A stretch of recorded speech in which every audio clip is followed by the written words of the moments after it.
Bon ben, on va demander à Cassandra de lire. Genre, si ça aussi c'est ta tête quand on te demande de lire en anglais, alors cette vidéo est sûrement pour toi. Et oui, on le sait, lire, prononcer en anglais, ça peut parfois être assez compliqué. Et rassure-toi, c'est normal. Je t'explique. Sur les 26 lettres de l'alphabet, seules 12 vont se prononcer toujours de la même façon. Par contre, pour les 14 autres lettres, ça va être un petit peu différent, puisque là, tu pourras avoir plusieurs prononciations différentes. D'ailleurs, si tu regardes le petit graphique juste ici, tu vois par exemple que la lettre H peut avoir jusqu'à 6 prononciations différentes. Et je ne te parle pas non plus des 17 autres lettres qui peuvent être silencieuses. Heureusement, il y a quand même quelques petits trucs et astuces pour pouvoir lire comme tu le faisais en primaire. Tu te rappelles B, A, N, A, N, banane. On va pouvoir également le faire en anglais. Si, je te promets.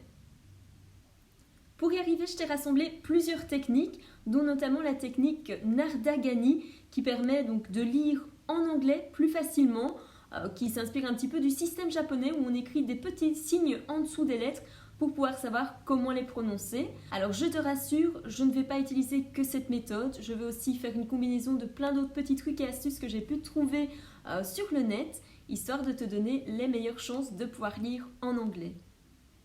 Alors je te propose qu'on commence d'abord par les voyelles. Les voyelles, je te resitue, ce sont les lettres A, E, I, O, U.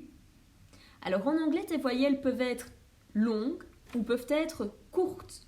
Alors là, tu vas me dire, mais c'est quoi la différence entre une voyelle longue et une voyelle courte?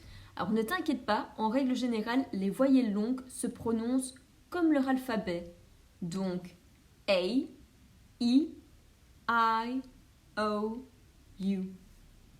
Du coup, ça devient assez facile à lire puisque le A va se prononcer comme son alphabet, donc A. Tous les mots que tu vois apparaître ici vont être méga faciles à prononcer.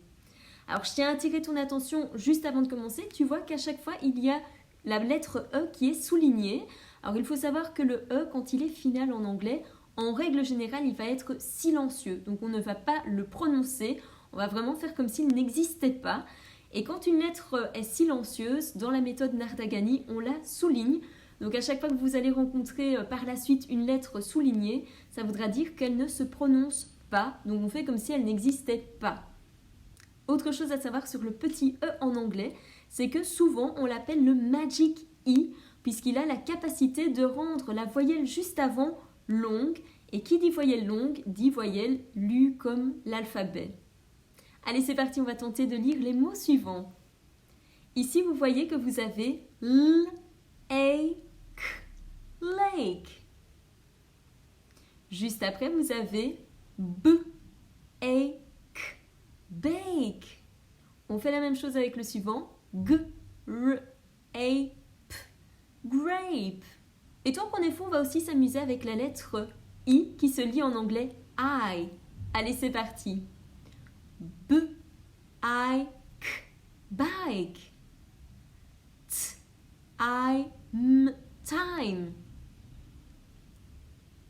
S, M, I, L, smile. Et si tu as un petit doute, on essaie avec la lettre O. La lettre O qui se lit en anglais O. Allez, c'est parti. M, O, T, note. N-O-P, nope. M-O-P, mope. Et puis finalement, pourquoi pas tester avec la lettre U qui se lit en anglais you. Allez, let's go. K-U-T, cute. M-U-T, mute. N-U-D, nude. Easy, non? Allez, je te laisse quelques mots pour t'entraîner. N'hésite pas à cliquer sur le lien, à les prononcer. Et si jamais, en cas de doute, tu sais où me trouver, nous on se retrouve la semaine prochaine pour une nouvelle vidéo. Ciao, ciao!